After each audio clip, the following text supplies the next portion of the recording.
Hello student, मैं हूँ रीना। आप देख रहे हो रीना एकेडमी चैनल। आप सभी का मेरे चैनल पर स्वागत है। मैं अपने आज के इस वीडियो में आपके लिए लाई हूँ कक्षा 5 हिंदी व्याकरण का पाठ नंबर 15, जिसमें आज हम सभी लोग वाक्यांशों के लिए एक शब्द के बारे में पढ़ेंगे और समझेंगे। तो आप सभी अंत तक बने रहे हमारे साथ इस वीडियो में। इस वीडियो के अंत तक आपको इस पाठ से संबंधित संपूर्ण जानकारियां प्राप्त होंगी। तो स्टूडेंट, यहाँ पे आप देख सकते हैं एक चित्र बना है और इस चित्र के बारे में यहाँ पे कुछ वाक्य लिखा है। इस वाक्य को पढ़ते हैं और समझते हैं। माँ अपनी संतान को बहुत प्यार करती है। माँ के प्यार का कोई मूल्य नहीं होता है। माँ का प्यार अमूल्य होता है। तो स्टूडेंट, आप यहाँ पे ये वाला सेंटेंस देख सकते हैं। ये वाला जो वाक्य है, माँ के प्यार का कोई मूल्य नहीं होता, इसी बात को इन दूसरे शब्दों में भी लिखा गया है। माँ का प्यार अमूल्य होता है। अर्थात यहाँ पर जो ये कोई मूल्य नहीं, ये अनेक शब्दों के लिए इस दूसरे वाले वाक्य में एक शब्द का प्रयोग किया गया है, अमूल्य। तो आप देख सकते हैं यहाँ पे कितना बड़ा सेंटेंस है, लेकिन यहाँ पे इन्हीं सेंटेंस को दूसरे शब्दों में एक शब्द में लिखा गया है इस वाक्य को। तो ये वाक्य छोटा है और अस्पष्ट वाक्य बता रहा है, जबकि इस वाक्य का अर्थ और इस वाक्य का अर्थ दोनों का एक ही जैसा है। लेकिन इसमें अंतर क्या है कि बस यहाँ पे अनेक शब्दों का प्रयोग हुआ है और यहाँ पे एक शब्द का प्रयोग हुआ है। तो आगे हम पढ़ते हैं इसमें। ऊपर लिखे हुए वाक्यों में पहले अनेक शब्दों कोई मूल्य नहीं का प्रयोग किया गया है तथा बाद के अनेक शब्दों के स्थान पर एक शब्द अमूल्य का प्रयोग किया गया है। तो यहाँ पे आप देख सकते हो, यहाँ पे इस वाक्य में अनेक शब्द का प्रयोग किया गया है, लेकिन इस वाले वाक्य में एक शब्द का प्रयोग किया गया है।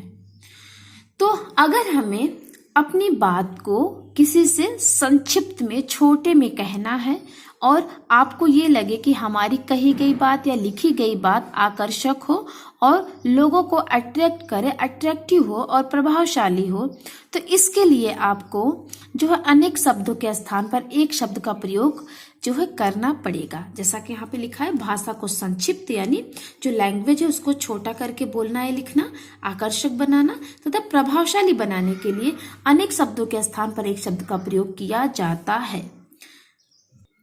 अब यहाँ पे हम इसकी परिभाषा देखेंगे, अनेक शब्दों के लिए एक शब्द का। तो सबसे पहले इसकी परिभाषा को बताने से पहले हम आपको बता दे रहे हैं कि अनेक शब्दों के लिए एक शब्द या फिर वाक्यांशों के लिए एक शब्द, ये दोनों ही नाम में से कोई भी नाम आ जाए तो इन दोनों का मतलब एक ही, मतलब अनेक शब्दों के लिए एक शब्द। यहाँ पे आपने देखा एग्जाम्पल में, ये अनेक शब्द है, ये उसका एक शब्द है। उसी तरह से वाक्यांशों के लिए एक शब्द। वाक्यांश मतलब होता है वाक्य का कुछ भाग, यानी सेंटेंस के कुछ जो पार्ट होते हैं उसी को वाक्यांश बोलते हैं। तो आप यहाँ पे देख सकते हो, ये पूरा वाक्य है और ये जो वाक्यांश है मतलब वाक्य का कुछ थोड़ा सा भाग है। तो इसलिए इसको हम अनेक शब्दों के लिए एक शब्द या फिर वाक्यांशों के लिए एक शब्द, इन दोनों नामों से हम जान सकते हैं कि ये दोनों एक ही के बारे में बता रहा है। तो इसकी परिभाषा देख लेते हैं। जो शब्द अनेक शब्दों के स्थान पर प्रयोग किए जाते हैं उन्हें अनेक शब्दों के लिए एक शब्द अथवा वाक्यांशों के लिए एक शब्द कहते हैं। अगर अनेक शब्द के लिए एक शब्द आ जाए या फिर वाक्यांश के लिए एक शब्द आ जाए तो दोनों का मतलब एक ही है। स्टूडेंट, आपको ये बहुत अच्छे से समझ लेना है, यानी इसका दो नाम है, अनेक शब्दों के लिए एक शब्द या वाक्यांशों के लिए एक शब्द। तो आइए यहाँ पे पाठ में दिए गए कुछ अनेक शब्दों के लिए एक शब्द के बारे में हम देख लेते हैं और पढ़ लेते हैं। तो नीचे कुछ एग्जाम्पल दिए गए हैं। जिसका आधार न हो, इस अनेक शब्दों के लिए या इस वाक्यांशों के लिए एक शब्द है निराधार। मतलब इतनी बड़ी बात कहने या बोलने की जरूरत नहीं, अगर आप निराधार बोल दोगे तो जो समझता है इस बात को समझ जाएगा कि इसके कहने का अर्थ है कि जिसका कोई आधार न हो। अब नेक्स्ट है हमारा शब्द, जो आदर के योग्य हो, उसके लिए एक शब्द है आदरणीय। जिसके हृदय में दया न हो, इसके लिए एक शब्द है निर्दय। जिसका कभी अंत न हो, इसके लिए एक शब्द है अनंत। जो प्रशंसा के योग्य हो यानी तारीफ के योग्य हो, उसके लिए एक शब्द है प्रशंसनीय।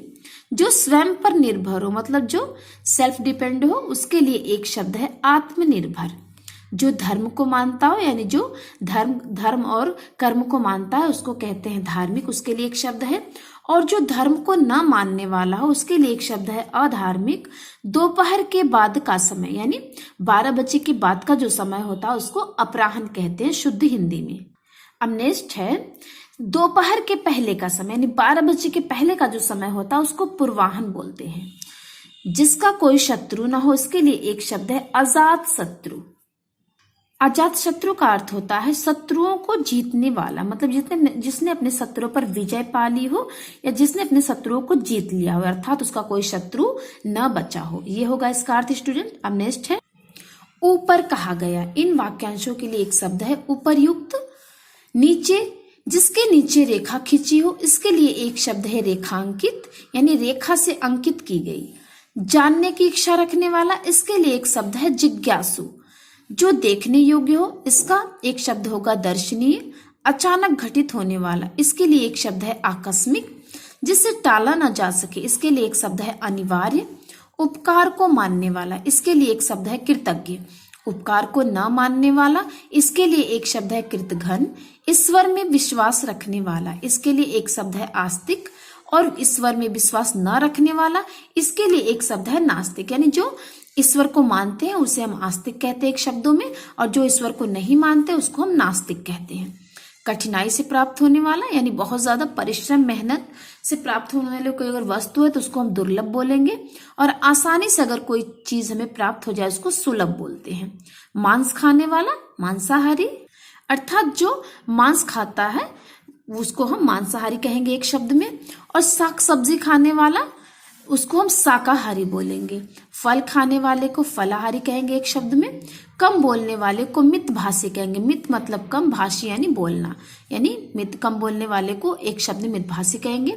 अधिक बोलने वाला, इस वाक्यांश के लिए एक शब्द है वाचाल। कर्म खर्च करने वाला, यानी कम खर्च करने वाले के लिए एक शब्द है मित व्ययी। मित मतलब कम, व्यय मतलब खर्चा, यानी कम खर्चा करने वाले, ये हो गया इसका अर्थ। तो ये है वाक्यांश और ये हो गया उसका एक शब्द। दूर की सोचने वाला, इस वाक्यांश के लिए एक शब्द है दूरदर्शी। नई खोज करने वाला, इस वाक्यांश का एक शब्द है आविष्कारक।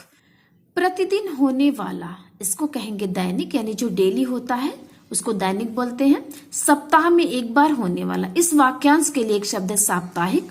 तो सप्ताह यानी जो 7 डेज होते हैं एक हफ्ते के, उसको हम जो 1 वीक के जो 7 डेज होते हैं उसको सप्ताह भी बोलते हैं, उसको हफ्ता भी बोलते हैं, तो इसको साप्ताहिक कहेंगे 7 दिन को।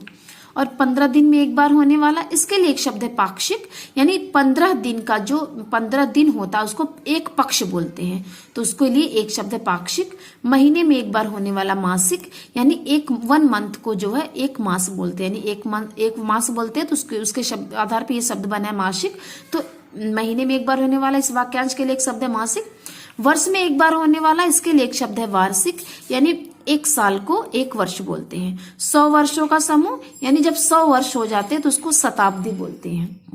अब नेक्स्ट है किसी विषय का विशेष ज्ञान रखने वाला, इस वाक्यांश के लिए एक शब्द है विशेषज्ञ। जो गुप्त बातों का पता लगाए, इसके लिए एक शब्द है गुप्तचर। जिसके आने की तिथि यानी तारीख न मालूम हो, इसके लिए एक शब्द है अतिथि। सबको समान दृष्टि से देखने वाला, मतलब एक नजर से देखने वाला, इसके लिए एक शब्द है समदर्शी। स्टूडेंट, जिसका पति मर गया हो, इस वाक्यांश के लिए एक शब्द है विधवा। जिसकी पत्नी मर गई, इस वाक्यांश के लिए एक शब्द है विधुर। सब कुछ जानने वाला, सब कुछ जानने वाले के लिए एक शब्द है सर्वज्ञ। कम जानने वाला, इस अनेक शब्दों के लिए एक शब्द है अल्पज्ञ, यानी इसके स्थान पर हम इस शब्द का यूज कर सकते हैं। बहुत कुछ जानने वाला, इस वाक्यांश या अनेक शब्दों के लिए एक शब्द है बहुज्ञ। तो स्टूडेंट, ये थी हमारी इस अनेक शब्दों के लिए एक शब्द या वाक्यांशों के लिए एक शब्द पाठ की संपूर्ण व्याख्या। तो मिलते हैं हम आपसे अपने अगले वीडियो में इसके प्रश्न अभ्यास को लेकर। तब तक के लिए धन्यवाद।